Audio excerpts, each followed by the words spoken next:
Il est 13 h, bonjour à tous, merci de votre attention. Voici les titres à la une de l'actualité ce dimanche.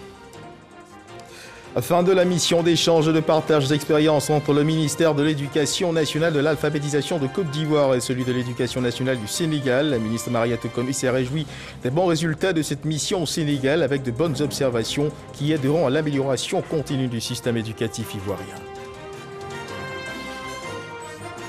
La Côte d'Ivoire s'engage à intégrer la question du genre dans les politiques de développement durable, volonté réaffirmée au cours d'une consultation multisectorielle initiée par le programme national Changement climatique, structure sous tutelle du ministère de l'Environnement et du Développement durable.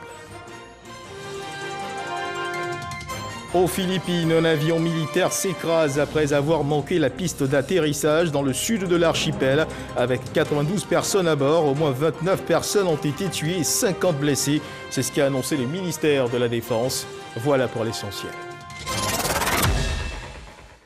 Oui, bonjour à tous. Devenir propriétaire d'une maison, avoir un toit pour soi sans craindre de se voir un jour expulsé ou exposé à l'humiliation pour défaut de paiement, c'est certainement le rêve que caresse tout citoyen en Côte d'Ivoire, devenir propriétaire si l'on s'en tient aux multiples reportages réalisés dans le domaine de l'immobilier.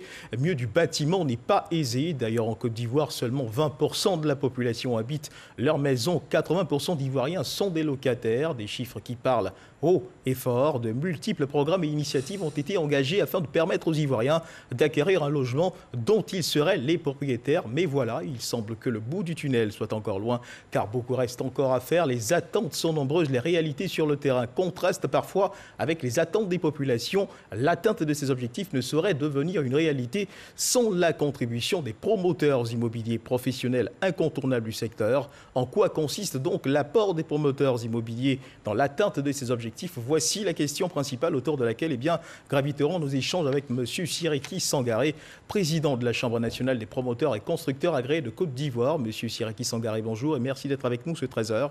Merci M. Guivet. Alors je vous retrouve dans une demi-heure pour aborder le sujet à l'ordre du jour. Mais avant, direction le Sénégal, où le président du Sénégal, Macky Sall, a reçu en audience la ministre Mariatou Koné, la ministre de l'Éducation nationale de l'alphabétisation, qui a conduit la mission d'imprégnation du système éducatif sénégalais. Une mission qui vise aux apprenants des forces du système à rendre performante l'éducation nationale en Côte d'Ivoire. Ce qu'il faut également retenir, c'est que 8 thèmes majeurs ont été abordés. Et on reste toujours au Sénégal concernant bien sûr ces 8 thèmes majeurs qui ont été abordés, entre autres la politique générale de l'éducation au Sénégal, les réformes budgétaires, le cadre opérationnel de l'enseignement privé, le dispositif d'évaluation et la certification. La réunion de synthèse des travaux a enregistré la présence de la ministre Mariatou Koné et de son homologue du Sénégal, Mamadou Talla. La ministre Mariatou Koné s'est réjouie des bons résultats de cette mission au Sénégal avec de bonnes observations. Hervé Blé. Une mission fructueuse. La mission d'imprégnation du système éducatif sénégalais a tenu ses promesses, se réjouit Mariatou Koné, la ministre de l'Éducation nationale et de l'alphabétisation. Elle a assisté aux côtés de Mamadou Talla, le ministre sénégalais de l'Éducation nationale, à la restitution des échanges entre les équipes ivoiriennes et sénégalaises. 8 thèmes principaux abordés au cours des travaux à Diamniadio. Nous avons pu travailler sur plusieurs sujets qui va du numérique jusqu'à l'alphabétisation, qui va de l'inclusion jusqu'à la science, jusqu'à l'installation des sciences, qui va également du mode de gouvernance au niveau déconcentré et au niveau central. Donc c'est dire que c'est une rencontre extrêmement importante pour nous, pour le Sénégal et pour la Côte d'Ivoire. Nos deux présidents de la République ont d'excellentes relations et ces volontés politiques affirmées pour les jeunesses sénégalaises et ivoiriennes font que l'éducation nationale, ici et là-bas, doit jouer un rôle capital. Pas moins de 10 points sur lesquels la Côte d'Ivoire devrait prendre exemple dans la construction d'un système éducatif de qualité, du mérite dans la transparence et l'équité, c'est le constat de la ministre. Nous nous sommes abreuvés de l'expérience du Sénégal et tenant compte de nos réalités, en attendant nos états généraux de l'éducation nationale, nous allons déjà commencer à faire des implémentations. le Sénégal a déjà fait ses états généraux que vous avez appelés les assises nationales. Il s'agit pour la Côte d'Ivoire de faire également des concertations nationales pour permettre un bon diagnostic qui nous permettrait d'améliorer, d'abord de consolider nos acquis, mais également d'améliorer nos performances pour faire du système éducatif ivoirien un modèle. Et comme le dit notre président, son Excellence Alassane Ouattara, nous avons pour mission de faire briller la Côte d'Ivoire en matière d'éducation nationale de qualité et non de médiocrité. La Côte d'Ivoire organise ce mois de juillet ses états généraux de l'éducation. Le retour en Côte d'Ivoire face à des résultats du CEP 2021 peu satisfaisants. Les cadres et l'Union des étudiants des élèves du canton Bloc, composé des sous-préfectures de Diabo et Languibonou, ont initié une journée de l'excellence. Il s'agit pour eux de susciter le goût du travail chez les enfants du primaire et du secondaire. En résumé, il s'agit pour eux de se mobiliser autour de l'école pour la rendre plus performante et dynamique dans leur région. Eugène Atoubé. Le député de la circonscription de Diabo-Languibonou parmi les élèves de CM2. Ce sont les meilleurs élèves de ce niveau, issus des écoles primaires et privées de ces deux sous-préfectures qui forment le canton Glo. Ils sont récompensés de leurs efforts durant toute l'année scolaire à la faveur de la première édition de la Fête de l'Excellence dans le canton, une initiative de l'UE Glo, Union des élèves et étudiants du canton Glo. Nous avons décidé de célébrer ces enfants pour les honorer de plus et les encourager à toujours travailler. J'encourage les autres primériens à se mettre au travail pour être des lauréats et des premiers de leur classe. Les écoles du primaire et celles du secondaire que comptent les localités de Diabo et Languibonou ont vu les meilleurs élèves de tous les niveaux récompensés.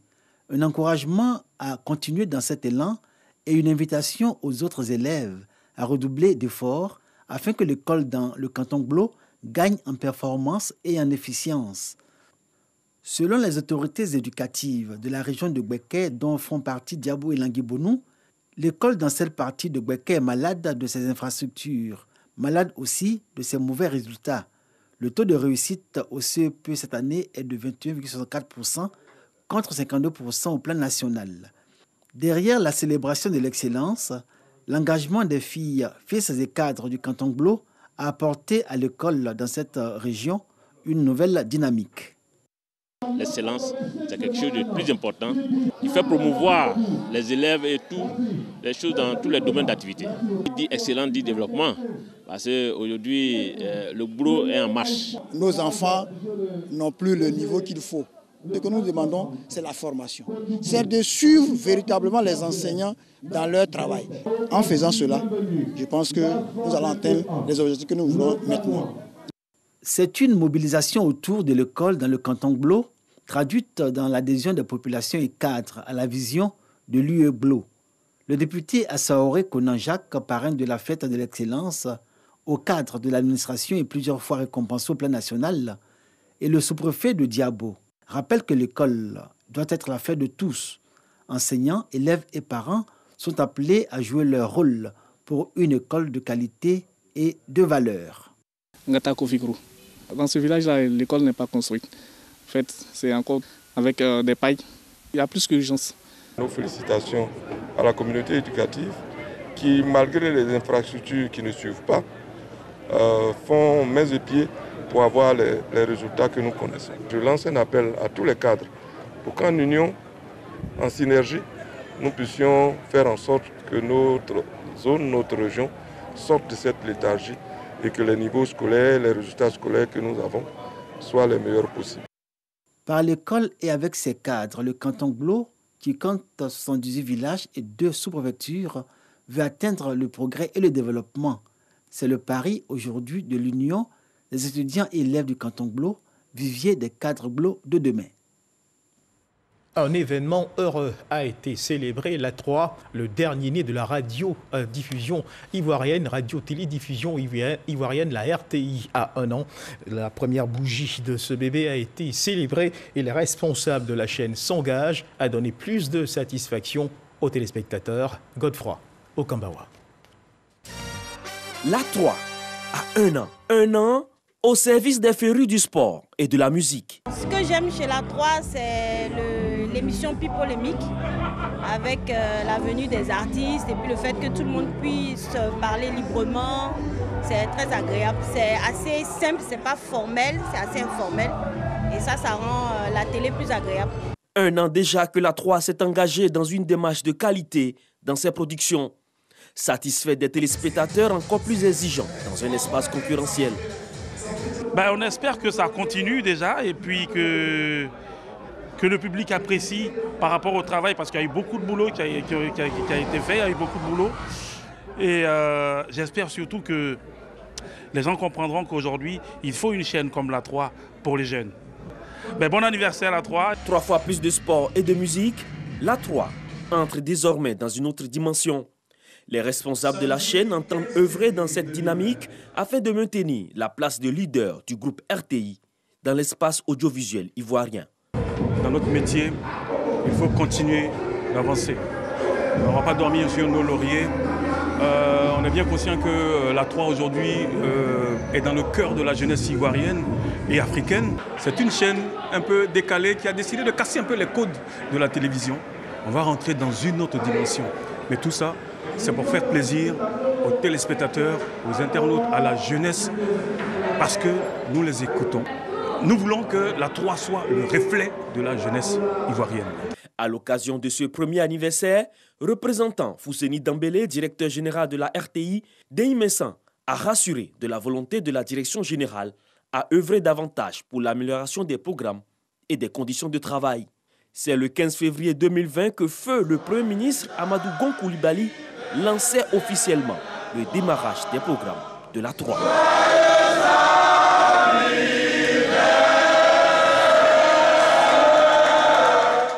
Voilà, et l'on souhaite à la 3 de souffler plusieurs autres bougies. La Côte d'Ivoire s'engage à intégrer la question du genre dans les politiques de développement durable, volonté réaffirmée au cours d'une consultation multisectorielle initiée par le Programme national changement climatique, structure sous tutelle du ministère de l'Environnement et du Développement durable, consultation multisectorielle organisée en collaboration avec le ministère de la Femme, de la Famille et de l'Enfant. Noël Dagnogo, Grace Kando.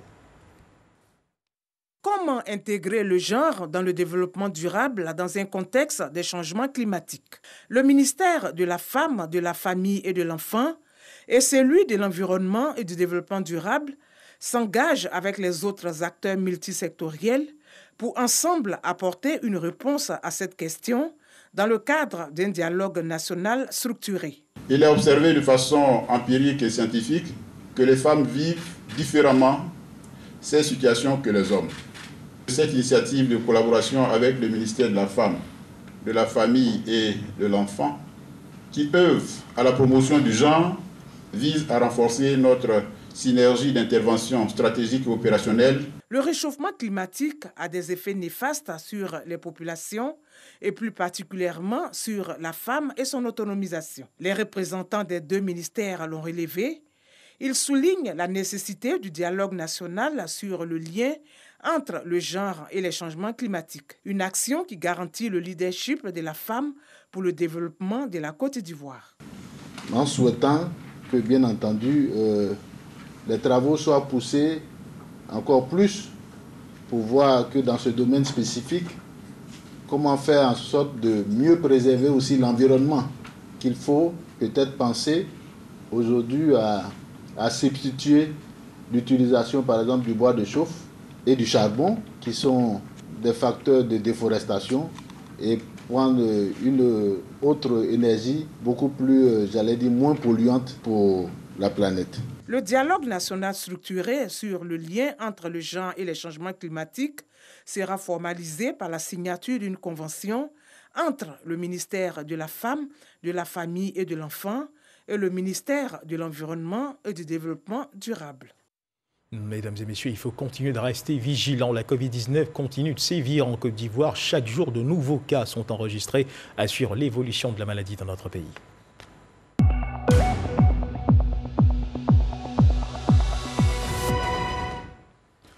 Le ministère de la Santé, de l'Hygiène publique et de la couverture maladie universelle a enregistré hier samedi 3 juillet 2021 43 nouveaux cas de Covid-19 sur 2218 échantillons prélevés, soit 1,9% de cas positifs, 36 guéris et 0 décès. À la date donc du 3 juillet 2021, la Côte d'Ivoire, notre pays, compte donc 48 513 cas confirmés, dont 47 917 personnes guéries, 315 décès et 281 cas actifs. Le nombre total d'échantillons est de 716 855. Le 2 juillet, 10 683 doses de vaccins contre la Covid-19 ont été administrées, soit un total de 791 306 doses administrées. Le ministre de la Santé, de l'Hygiène publique et de la couverture maladie universelle invite toutes les personnes de plus de 18 ans à se faire vacciner dans les centres de vaccination. Et rappelons-le, la vaccination contre la Covid-19 est gratuite et volontaire. Voici 30 ans que l'organisation non gouvernementale La Page Blanche existe. Cette organisation s'occupe des enfants en situation de handicap et de leur réinsertion dans le tissu social. Les responsables de cette structure ont marqué récemment la célébration de cet anniversaire par l'organisation d'une journée porte ouverte. Occasion pour eux de faire connaître leur nouveau site de Bingerville aux populations et partenaires qui les soutiennent dans leur action. Occasion également de réfléchir sur la thématique se rapportant à la paralysie cérébrale. Issa Chonanyeo.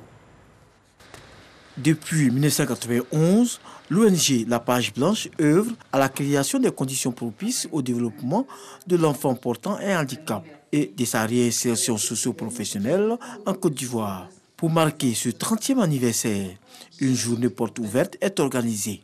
Il s'agit non seulement pour la responsable de cette ONG de faire découvrir l'école sur son nouveau site à Bingerville, mais aussi montrer à l'État et aux partenaires l'usage des fonds mis à sa disposition. Nous sommes arrivés sur notre site ici depuis avril 2019. 2020, il y a eu la Covid, donc c'est nos premières journées portes ouvertes pour montrer un peu à nos partenaires, à tous ceux qui nous ont aidés à la construction de ce centre. Voilà ce que nous avons fait de votre argent. Et puis dire merci aussi à toutes ces personnes de bonne volonté qui nous ont aidés à l'école. Pour la célébration de cet anniversaire, un accent particulier est mis au service du handicap intellectuel. Occasion pour le conférencier d'interpeller et de sensibiliser les parents sur les croyances superstitieuses. Vous voyez votre enfant, par exemple, qui est dans le berceau, qui ne pleure pas, il peut faire des heures, maman va au marché, la couche est mouillée, il ne pleure pas, il a faim, il ne pleure pas. On dit qu'il est sage, mais c'est une sagesse qu'on met entre guillemets. Elle est interpellative. Un enfant qui est mou, qui met du temps à s'asseoir, dont la tête ne tient pas, de façon comparative déjà par rapport à la fratrie, on peut savoir qu'il y a un retard. Et ce retard-là, il ne faut pas le négliger, il faut retenir rapidement, parce que mieux la prise en charge est abordée, plus on a l'occasion d'avoir de la récupération.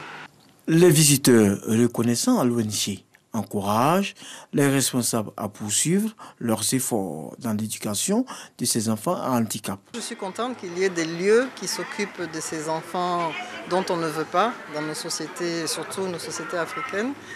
Je suis heureuse que ces enfants-là aient cet espace où ils peuvent s'épanouir, où ils peuvent progresser. Il faut que les gens comprennent que chacun d'entre nous peut être porteur, peut avoir un enfant handicapé. Pour cette année scolaire, ils sont 35 enfants à suivre les cours. C'est le lieu de rappeler que l'ONG La Page Blanche, depuis sa création, a encadré près de 1200 enfants et près de 3500 à 4000 personnes concernées par le handicap intellectuel. Reportage signé Issa Chonanyeo, direction la région de la Nawa, où les autorités administratives ont présenté jeudi dernier, 1er juillet 2021, le premier sous-préfet de Yamangui aux populations de la localité sous l'autorité du préfet de Méagui. Le nouveau sous-préfet sera chargé d'élaborer et de suivre les actions de développement dans cette circonscription du département de Méagui. C'est ce que nous dit Jean-Marc Tchéji.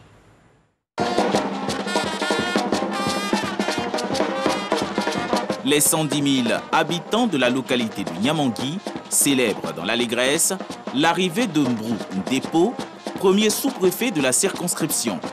Ce nouveau haut fonctionnaire est présenté officiellement aux populations. Il aura la lourde tâche d'appliquer les différentes compétences de l'État sous l'autorité du préfet et de booster le développement de la sous-préfecture. Le département de Méagui, c'est environ 400 000 habitants.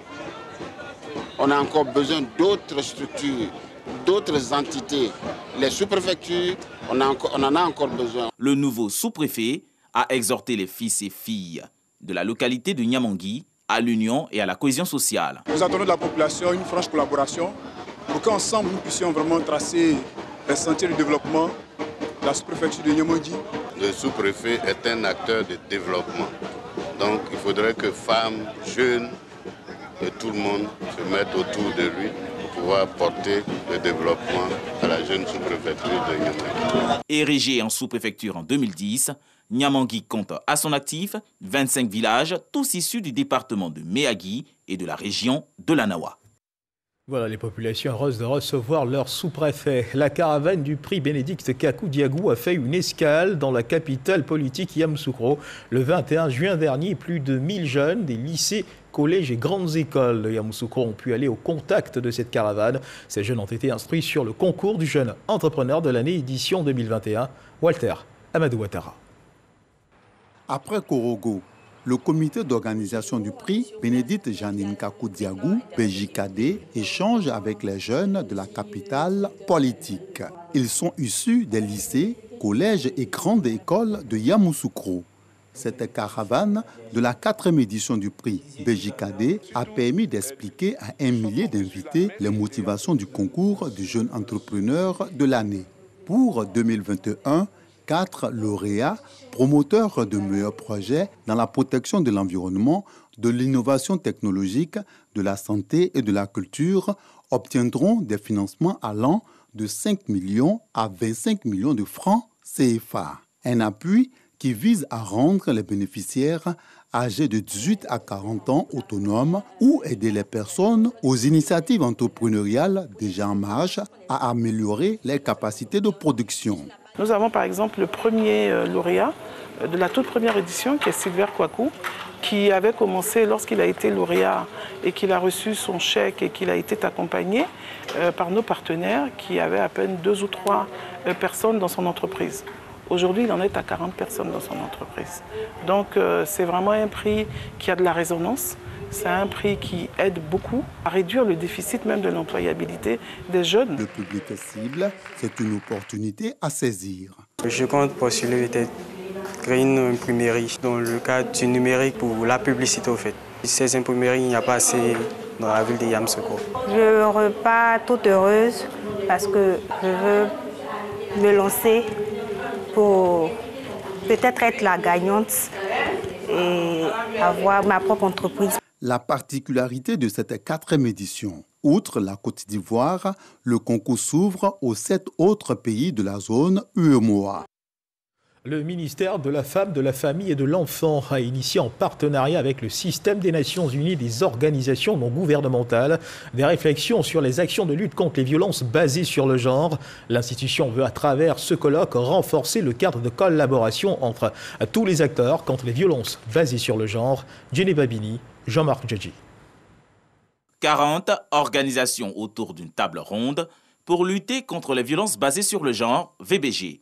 Leur leitmotiv, travailler en synergie pour mettre en œuvre la prévention contre les VBG. Le ministère de la Femme, de la Famille et de l'Enfant entend assurer son leadership pour promouvoir la tolérance zéro aux violences basées sur le genre, y compris les mariages précoces et les mutilations génitales féminines en Côte d'Ivoire. Depuis l'avènement de la pandémie à Covid-19, nous sommes confrontés à une recrudescence des cas de violences basées sur le genre. Ce phénomène n'épargne aucune couche sociale, les femmes et les enfants étant les plus touchés.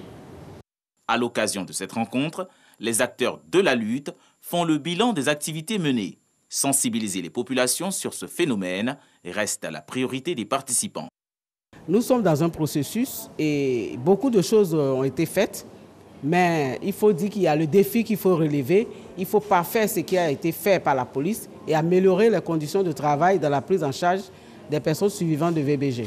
En cette période de pandémie due à la Covid-19, l'on a enregistré en 2020 150 agressions sexuelles et 93 mariages forcés. Un taux qui reste élevé selon le système de gestion de l'information sur les violences basées sur le genre. Et dans l'actualité internationale, nous disions dans les titres, au moins 29 personnes ont été tuées, 50 blessées ce dimanche dans l'accident d'un avion militaire aux Philippines. L'avion s'est écrasé après avoir manqué la piste d'atterrissage dans le sud de l'archipel. C'est ce qu'a annoncé le ministère de la Défense. Des photos prises par une chaîne de télévision et publiées sur sa page Facebook montrent les décombres de l'avion détruit par les flammes. Un épais panache de fumée noire qui s'élève au-dessus des maisons situées non loin du lieu de l'accident sur l'île de Mindanao, dans la province du Sulu. Retour en Côte d'Ivoire, sachez que les habitats anciens sans titre de propriété, les maisons construites dans des lotissements non approuvés sont l'objet d'un processus de régularisation initié par le ministère de la Construction, du Logement et de l'Urbanisme. Il sensibilise les mairies, sous-préfectures, chefferies villageoises, les groupements de résidents et promoteurs à cet effet, les critères de recevabilité des dossiers de lotissement. Et les acteurs de la chaîne de traitement ont été présentés aux participants. Et le but étant d'aider les populations à sortir de l'insécurité foncière. Le reportage de Didier Nguessan. Foncier confère aux détenteurs la sécurité foncière et facilite les démarches administratives. Ce droit, plusieurs personnes en sont privées du fait de l'irrégularité de leur lotissement. Le ministère de la Construction, du Logement et de l'Urbanisme offre à ces dernières l'opportunité de régulariser leur lotissement. Les mairies, promoteurs immobiliers et groupements de résidents sont sensibilisés sur le processus. La plupart des lotissements qui existaient n'étaient pas approuvés. Or, pour qu'on puisse délivrer un acte sur un lotissement, il faut que le lotissement soit approuvé. C'est dans ce cadre-là que le ministère a initié le projet de régularisation des lotissements irréguliers qui n'ont pas d'approbation, qu'il faudra traiter. L'impact social et économique de la sécurité foncière est réel. Au lancement du projet en 2013, plus de 130 000 ménages avaient été identifiés et éligibles à l'arrêté de concession définitive ACD pour une recette domaniale estimée à 40 milliards de francs CFA. Notre objectif, c'est de booster la production des ACD, donc de régulariser la situation de ces populations-là en régularisant les lotissements où ils habitent. Nous avons plus d'une centaine de lotissements qui ont été déjà répertoriés. Donc nous travaillons avec les opérateurs, les géomètres, les ingénieurs, les urbanistes pour approuver ces différents lotissements. La régularisation des lotissements irréguliers concerne le Grand Abidjan, les anciennes constructions non titrées et les lotissements occupés au moins à 50% par un habitat sont concernés. Voilà, et on continue de parler de logement. Voici venu l'instant magazine de ce 13h. Notre invité de ce dimanche, c'est M. Siraki Sangaré, président de la Chambre nationale des promoteurs et constructeurs agréés de Côte d'Ivoire. Merci de nous avoir rejoints. Merci. Alors, en quoi consiste l'apport des promoteurs immobiliers dans les différentes politiques de logement engagées pour permettre aux Ivoiriens de devenir propriétaires d'un toit? La question principale de nos échanges. Bien entendu, nous aborderons quelques questions à périphérique. Le sujet est vaste pour justement tenter de comprendre certaines interrogations que se posent les Ivoiriens. Mais avant, une question toute simple. Quel est le rôle d'un promoteur immobilier? Merci à vous. Merci aussi aux téléspectateurs. Normalement, quand on parle de promoteur immobilier, il faut comprendre tout de suite que le promoteur immobilier, c'est avant tout le maître d'ouvrage. C'est lui qui est à l'origine de la construction des bâtiments que vous voyez, avec tous les risques qui sont encourus. Il est en même temps aussi, lors de tout le processus, le concepteur, partant de l'acquisition du foncier jusqu'à la livraison, en passant par la commercialisation. C'est ça, c'est le rôle du promoteur immobilier. Et il s'est fait entourer, bien évidemment, des professionnels, notamment le maître d'œuvre qui est l'architecte. Cet architecte qui organise autour de lui aussi, bien évidemment, les autres professionnels du métier, tels que le géomètre, l'urbaniste, l'ingénieur VRD, l'ingénieur conseil, les bureaux d'études, pour pouvoir permettre évidemment d'avoir une bonne promotion immobilière dans les normes et permettre évidemment à ceux qui vont y habiter d'habiter dans de très bonnes conditions. Justement, et vous évoluez en organisation et comme toute organisation, vous êtes confronté à certains problèmes et pendant 3 jours, au cours de la 3e édition du Forum international du logement social, économique et standing Philos, qui a refermé ses portes le 18 juin dernier, eh bien, vous vous êtes exprimé. Le ministre Bruno Nabagné-Koné, qui était présent, vous a rassuré sur les mécanismes techniques et financiers visant à lever les contraintes. Suivons cet élément que nous propose Dingui et Cheikh Koné. L'ouverture officielle de la 3e édition du FILOS, Forum international de logements sociaux, économiques et standing, tient ses promesses d'être un rendez-vous sous-régional de l'immobilier où certains opérateurs économiques viennent faire des affaires. Nous proposons les locations de maisons, de vente, les locations de maisons, de terrains, les ventes de maisons également, et même de haut standing. À l'initiative de la Chambre nationale des promoteurs et constructeurs agréés de Côte d'Ivoire, la 3e édition du FILOS a enregistré la participation des acteurs d'autres pays, notamment le Burkina Faso, le Mali et le Sénégal. Ils veulent s'inspirer de l'expérience de la Côte d'Ivoire en matière de logement. La Côte d'Ivoire fait face à un déficit en logement estimé à plus de 600 000. Selon le ministre de la Construction, le pays ambitionne de réaliser 150 000 logements dans le cadre du plan national de développement 2021-2025. Au niveau du logement social, il y a un certain nombre de solutions que nous avons proposées, notamment la purge par dation, donc qui, au lieu de remettre de l'argent aux détenteurs de droits coutumiers, permet de leur établir des actes et d'urbaniser en quelque sorte leur environnement, donc de donner de la valeur à la zone dans laquelle ils sont. La deuxième chose, ce sont des solutions de parafiscalité, faire en sorte que les constructions les plus riches puissent soutenir le logement social. Cette 3e édition du FILOS sera marquée par des panels et conférences sur des thématiques liées à la sécurisation du foncier et le financement du logement. Alors, M. Siriki, votre réaction rapidement, les ambitions sont grandes, réaliser 150 000 logements d'ici à 2025, qu'en pensez-vous ? Alors, je pense que le ministre a donné les orientations nécessaires pour pouvoir réaliser les 15 000 logements. On dit chez nous qu'à l'impossible, nul n'est tenu. Et tout ce qui devait être fait concernant les réformes, concernant la sécurisation du foncier, concernant les mécanismes de structuration du financement, ce sont des études qui ont été faites depuis 2012. Je veux dire, on a travaillé là-dessus. On est maintenant, je pense, arrivé un peu à maturité. Je pense que les orientations et les différentes pistes élaborées par le ministère de la Construction, du Logement et de l'Urbanisme nous permettront d'atteindre nos objectifs. Évidemment, nous nous sommes organisés en fonction. Alors, je voudrais rappeler que vous êtes également le président directeur général de PES Holding, une entreprise engagée dans le vaste programme présidentiel et bien des logements socio-économiques et de standing entrepris par l'État ivoirien. Ce vaste programme, où en est-il aujourd'hui ? Alors, bien avant ça, je voudrais quand même, avec votre permission, 2 minutes, parler un peu du FILOS, pourquoi nous l'avons organisé. Mais rapidement, rapidement, c'est juste 2 minutes, pour dire que c'est une plateforme en fait que nous organisons chaque 2 ans avec des partenaires de la sous-région pour pouvoir permettre justement de travailler sur les différentes problématiques du logement. Parce que nous ne voyons pas 150 000 logements, 200 000 logements, 300 000 logements. Nous voyons le problème en matière de logement problématique de la sous-région.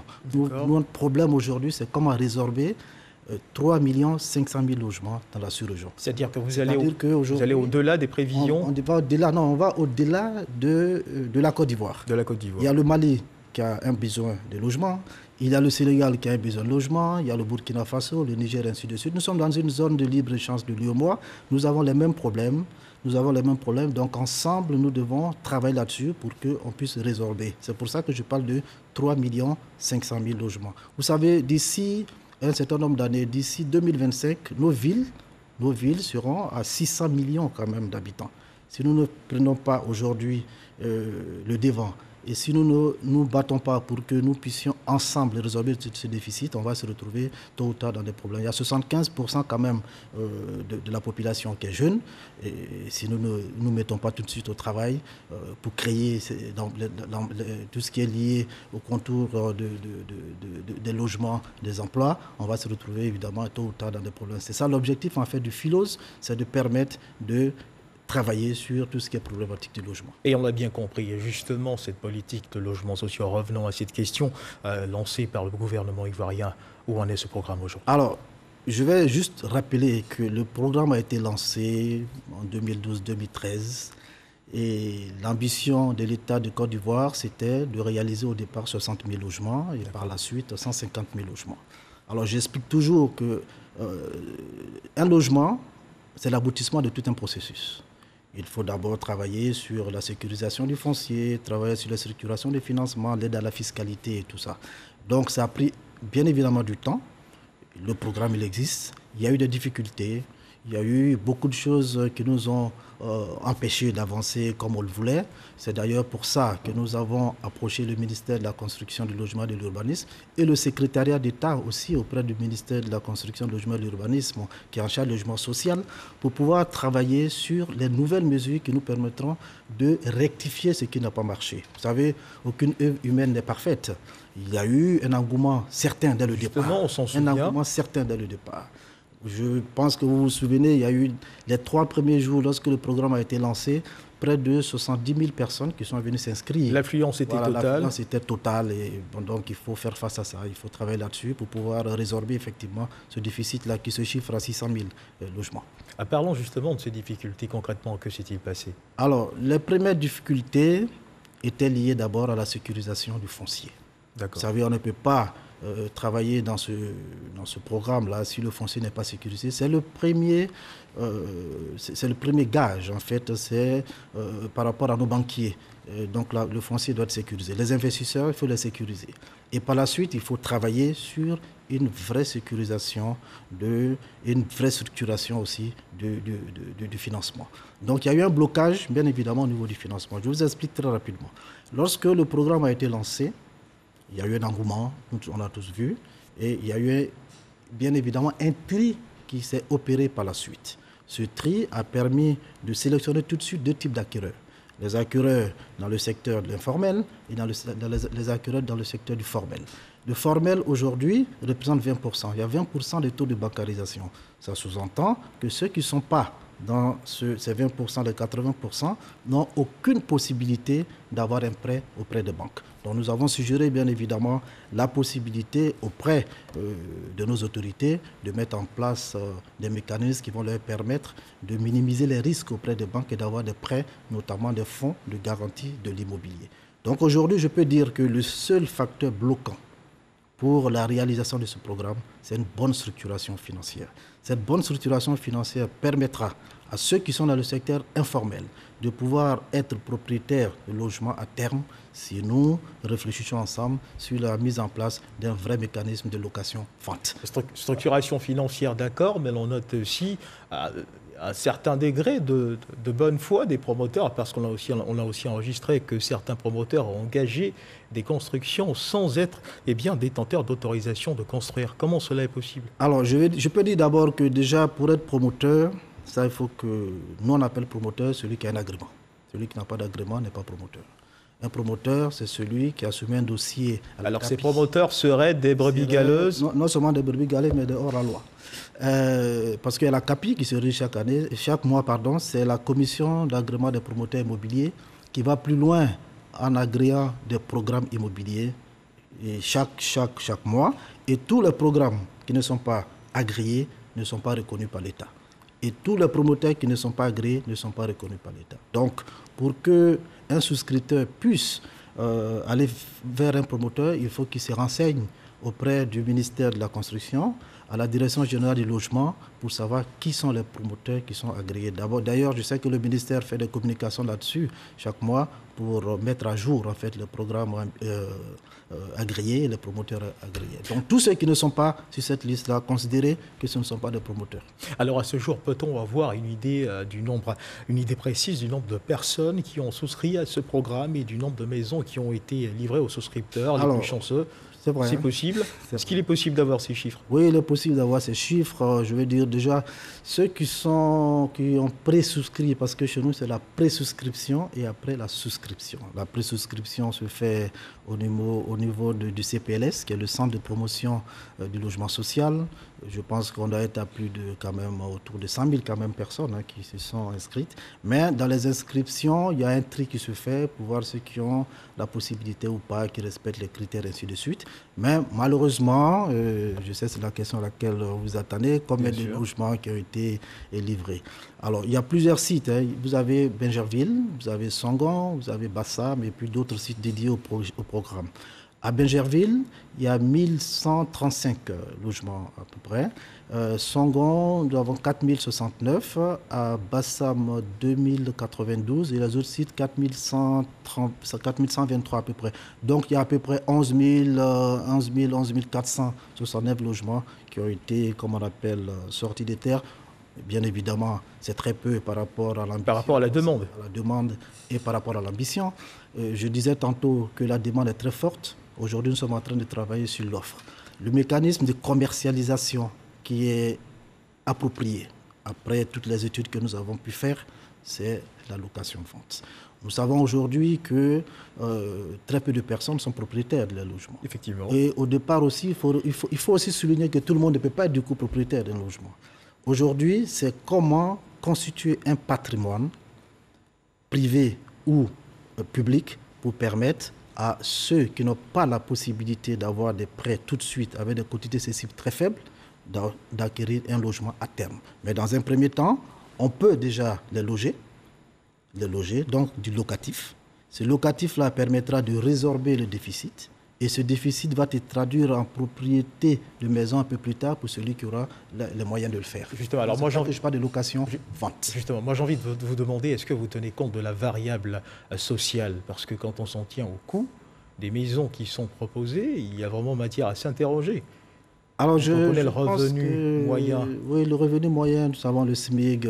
Justement, c'est 60 les coûts sont exorbitants pour les maisons et c'est une véritable difficulté pour beaucoup de venir même frapper à votre porte. Est-ce que vous tenez compte de la variable sociale véritablement? Alors, je vais vous le dire tout de suite que nous avons travaillé là-dessus. Nous travaillons selon un cahier de charges. D'accord. Et nous travaillons selon une orientation très précise du ministère de la Construction du Logement et de l'Urbanisme et du secrétariat d'État. Vous nous renvoyez donc vers le ministère? Non, je ne vous renvoie pas le ministère, c'est-à-dire qu'il y a un cahier de charges, il y a le coût du logement social qui est fixé par eux, c'est 12 500 000. Un logement social au-delà de 12 500 000 est tout de suite frappé par celui qui le fait, est tout de suite sanctionné. Et le logement économique pour nous, ça ne doit pas excéder 23 millions. Alors, les programmes que nous faisons, nous avons obligation de faire 60% logements socio-économiques et 40% logements standing pour profiter de tout ce qui est exonération, ainsi de suite, dont parlait le ministre de la Construction tout à l'heure. C'est pour vous dire que le promoteur en lui-même ne peut pas faire un logement social au-delà de 12 500 000. Alors, il y a énormément de choses à dire concernant cette question de logements sociaux. Au nombre des défaillances techniques enregistrées dans certaines cités qui ont été livrées, on note l'absence de VRD, voirie et réseaux divers devant permettre de raccorder les ouvrages construits aux différents réseaux existants. Là, on est en saison des pluies, il y a matière à s'interroger, à s'inquiéter. Alors, déjà, dans ce type de configuration, qu'est-ce que les locataires font? À qui doit-on s'adresser? Alors, déjà, il y a deux types de VRD. Déjà, il faut que les gens comprennent qu'il y a deux types de VRD. Allez-y, expliquez. Il y a les VRD primaires, les voiries, réseaux divers primaires, à la charge de l'État. Et il y a les VRD secondaires, voiries, réseaux divers secondaires, une site, charge du promoteur. Je pense que lorsque nous avons commencé le programme, il y a eu des défaillances au niveau des VRD, évidemment, primaires, et ainsi de suite, mais corrigées par la suite par le ministère de la Construction. Je prends les sites qui sont dédiés au programme. Si vous allez aujourd'hui à Bingerville, c'est vrai qu'à un moment donné, il y avait des problèmes concernant justement les VRD primaires qui ont été corrigés par la suite. Et Songon, le ministère est en train d'y travailler pour pouvoir rattraper en fait le retard, et bien évidemment à Bassam aussi. Donc c'est pour vous dire que pendant la saison des pluies, vous savez, pour faire un programme immobilier, quand je parle d'agrément programme, ça sous-entend qu'il y a des titres de propriété, donc les zones qui ne sont pas habitables ne sont pas du tout dédiées au programme. Et par la suite, il y a la direction du domaine urbain qui émet 3 avis essentiels avant de nous accorder les titres de propriété. Au-delà de tout ça, il y a le ministère de l'assainissement et de la salubrité qui a consulté pour avis avant de nous accorder le site. Donc les sites qui ne sont pas du tout des sites constructibles, qui sont dans des Netalvec, dans des zones non constructibles, ne sont normalement pas dédiés au programme. D'accord, alors au regard de toutes ces imperfections notées et corrigées, comme vous le dites, comment est-ce que vous... Corrigées et en cours de correction. Et en cours de correction, on va le dire, comment est-ce que vous comptez contribuer véritablement à apporter quelque chose de nouveau? Alors déjà, changer la donne? C'est la tendance qu'on a lancée déjà au cours du Philos. Nous avons travaillé, nous connaissons... Rapidement. Oui, très rapidement. Nous connaissons les atouts et les limites de l'État. Nous avons été approchés pour pouvoir accompagner l'État dans la mise en place de ce programme et de la réalisation de ce programme. L'État de 60 à 80 a fait ce que nous sommes en train de faire à travers la CECOJ, la SOGEFIA, près de 100 000 logements. Donc les bailleurs de fonds, à un moment donné, avec les ajustements structurels, ont dit à l'État de se désengager. Donc aujourd'hui, on connaît notre rôle. Notre rôle aujourd'hui, c'est de pouvoir inverser la tendance. Pour qu'on parle vraiment de logement social, il faut que nous puissions, nous, mettre en place un mécanisme de sorte que toute la frange de population dans le secteur informel, avec l'appui de l'État bien évidemment, dans la mise en place des fonds de garantie, que nous puissions créer un patrimoine, et ce patrimoine dans le locatif, la pleine propriété, et puis permettre aussi à tous ceux qui nous entourent de pouvoir contribuer activement, notamment les banques, notamment l'État qui mettra en place des fonciers sécurisés, et puis l'aide à la fiscalité. Avec ça, nous savons très bien que notre rôle, c'est de pouvoir faire la construction dans les normes et permettre évidemment... Justement, et on va terminer rapidement avec cette question. Il y a plusieurs agences, voilà, de promoteurs immobiliers qui frappent à la corde de la Côte d'Ivoire. Vous n'êtes pas inquiété par la concurrence? Rapidement, c'est bon? C'est le métier. C'est le métier. Je dis toujours où il n'y a pas du tout de concurrence. Il y a 600 000 logements à sortir. Si nous pouvons faire venir tous ceux qui peuvent nous aider, je pense que ce sera une très bonne chose. Merci à vous, M. Sangaré Siriki. Je rappelle que dans le cadre du magazine de ce dimanche, nous recevions M. Siriki Sangaré, président de la Chambre nationale des promoteurs et constructeurs agréés de Côte d'Ivoire, avec lequel nous avons parlé de la contribution des promoteurs et constructeurs agréés de Côte d'Ivoire dans la politique nationale d'accès au logement. Merci de nous avoir suivis. Dieu garde la Côte d'Ivoire.